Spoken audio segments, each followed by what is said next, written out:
issued a statement saying, "In China, due process will be observed and we look forward to a satisfactory and timely conclusion to the matter."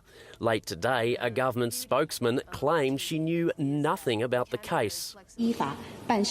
China is a country with rule of law. Everything is handled in accordance with law. If you want to get more information, you can ask competent authorities. I have nothing to offer here.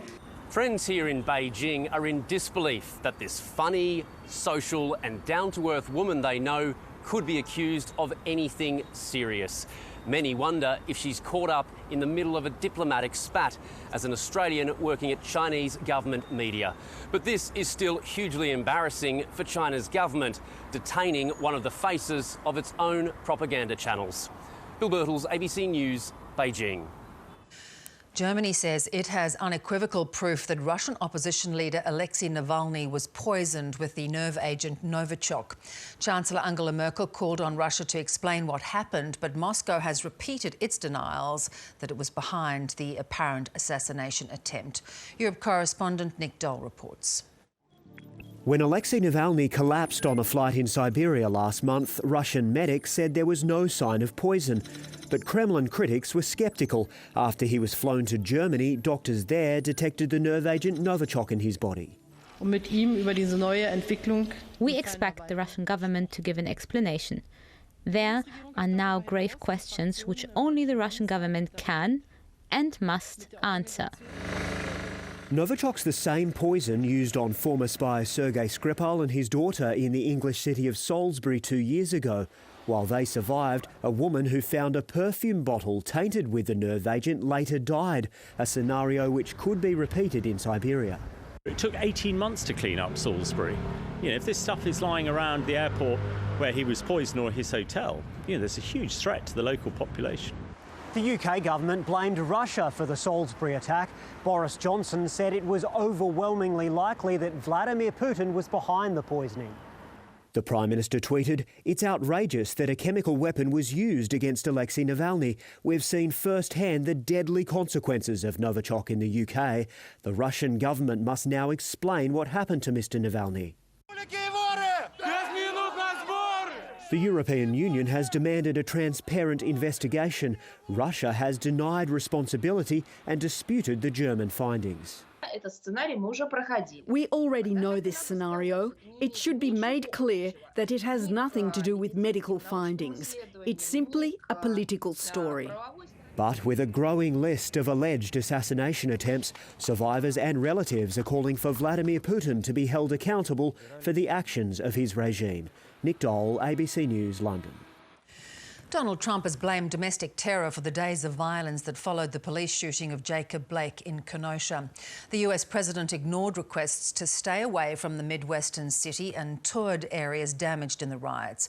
Here's our North America correspondent, Catherine Diss. No communism, USA!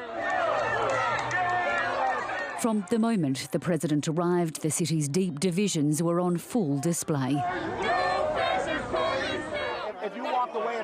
Trump supporters facing off against Black Lives Matter protesters.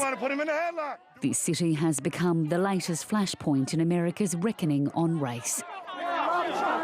Another fault line between those calling for racial justice and those wanting peace on the streets. You can also come out of your house into the streets and have your voice to be heard. I was asked the other day by somebody saying, do you think it's good that Trump's coming? I said, yeah. They're like, well, don't you think it's going to cause dissension? I go, have you seen our city? Donald Trump walked through the ruins against the wishes of local leaders who feared his presence would ignite more violence. So this store was here 109 years, just about the oldest in the nation, doing what you did. Oldest in the state, for sure. It's fantastic. And we're going to help them a lot. He met police and praised their efforts to quell the unrest. These are not acts of peaceful protest, but really domestic terror. It was the police shooting of Jacob Blake that sparked the protests. The president didn't meet with his family because they wanted their lawyers present. We don't have any words for the orange man. All I ask is that he keep his disrespect, his foul language far away from our family. We need a president that's going to unite our country and take us in a different direction. The president, though, focused on the looting and burning, declaring the violence anti-American. It's just a deflection, you know, it's just like, oh, look at this property damage, but look at the fact that this cop shot this man. I think what has happened over the last week has just shown how deep the racism that exists in this country is and how it shows up in any town from Chicago to Kenosha. You would expect a president to visit a battleground state, but the cocktail of tensions playing out in Wisconsin offered Donald Trump a platform to reinforce his campaign message of law and order and shift the narrative away from the coronavirus pandemic. The president is claiming victory for stopping the violence in Kenosha, but some say his visit is only further polarising American society. Silence is violence! Catherine Diss, ABC News, Washington. And Donald Trump has been slammed by his presidential rival for failing to have a proper plan to open schools safely. Joe Biden called the issue a national emergency. For many parents and teachers across the United States, it's not been a clear and easy choice. Here's Chief Foreign Correspondent Philip Williams in Washington. In Washington, D.C., primary school teacher Lauren Tate and her son are preparing to return to school from summer break. But like many states and territories, it's back to virtual learning for all the capital's public schools. Hopefully, you know, things will be better. If not, that we just stay home until they are. Yeah, I miss being with my friends. I miss it. In nearby Virginia, it will be kind of back to normal for the Dow Lawrence family. Reagan, JJ and Carter will soon return to the classroom, but each desk at their private school will be contained within a plexiglass pod. Students will learn and lunch inside their protective bubble. I wouldn't be surprised if, you know, in the flu season here in the U.S. when that kicks off in November, if we're back to virtual learning again. I'm kind of ready to get back to the school environment and not really much at home. Some teachers are worried not enough is being done to protect them from infections. Primary school teacher Ashley Newman has quit her dream job teaching 5th grade in Georgia rather than risk her family's health. 15! If the teachers aren't safe, then the students aren't safe, and then the community isn't safe. It's a ripple effect. With the world's worst death toll and 1,000 Americans dying every day, many are sceptical of President Trump's demand the schools reopen. They do very well. I mean, they don't get very sick. They don't catch it easily. I think schools have to open. We want to get our economy going. President Trump still doesn't have any real plan for how to open our schools safely. No real plan.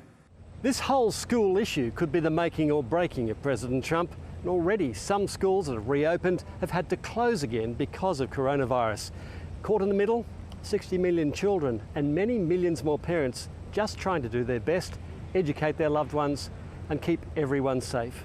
Philip Williams, ABC News. India has recorded the world's highest single-day increase in coronavirus cases with 79,000 infections. The rise comes as the government continues to lift restrictions to try and boost the ailing economy. Here's South Asia correspondent James Oaten. Mumbai in the monsoon, and around a dozen labourers are making slow progress on this construction site. These workers fled the city as it became engulfed with coronavirus. Now they've returned, desperate to work. I came back to the city because there was no work at my place. I had no other option. The disease is now spreading in the villages, so it doesn't matter whether you live in a village or in Mumbai. India's reliance on migrant workers was exposed when the country went into a nationwide lockdown in March. Some were kicked off their worksite, others just wanted to get home. Many walked hundreds of kilometres in what became the largest internal migration since independence. The panic was everywhere, and the migrants were also panicked. One of them was Rampukar Pandit. He became a symbol of the migration when this photo was taken. His wife had just called to say their infant son was gravely ill. I will not go back to Delhi at any cost. I will not migrate to another place for work. He didn't make it home on time. His son died. I miss my son very much. Had I been here, I would have saved him.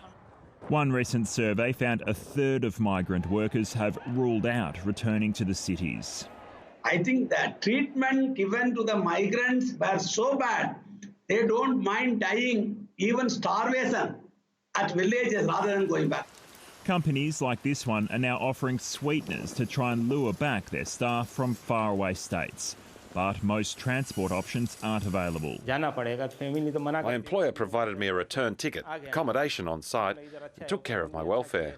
The importance of migrant workers has been fully highlighted by this lockdown. Supporting one of the country's most valuable resources. James Oaten, ABC News.